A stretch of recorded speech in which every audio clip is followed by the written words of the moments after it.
An entomologist with the University of Arkansas System Division of Agriculture has examined the impact of insecticide seed treatments on honeybees.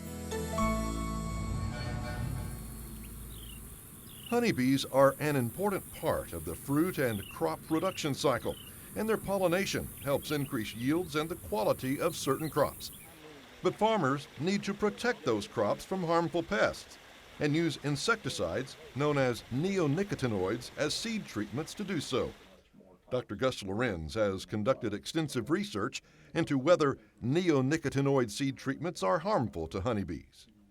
And basically what we found is that the seed treatments, based on the work that we've done, pose very little risk to pollinators, the honeybees. We started out looking at the fate of these insecticides by putting out treatments in the field and then following what happened to them in the plant. And it became quickly apparent to us that by the time the plant begins to bloom, there's very little expression of those insecticides left in the plant.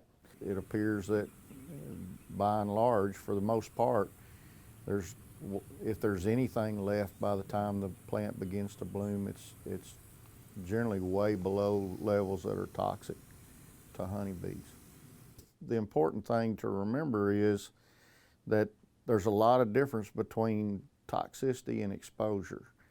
And fortunately, from our perspective, the use of these products as seed treatments have very little exposure to the honeybee. They don't get exposed to the insecticide.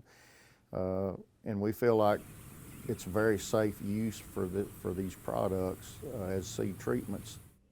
John Zavishlak is an extension bee specialist with the Division of Agriculture and works closely with beekeepers in Arkansas. He assisted Lorenz with the study and agrees bees should not be endangered by insecticide seed treatments. He says communication is key when applying crop protection products.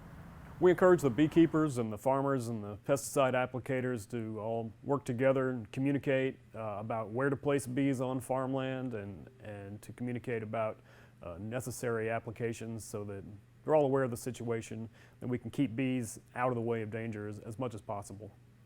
The growers need to understand that bees are necessary for many crops, although not necessarily the ones here. And we take the bees in Arkansas around to other states to pollinate. So working with the beekeepers here, we keep food on everybody's table.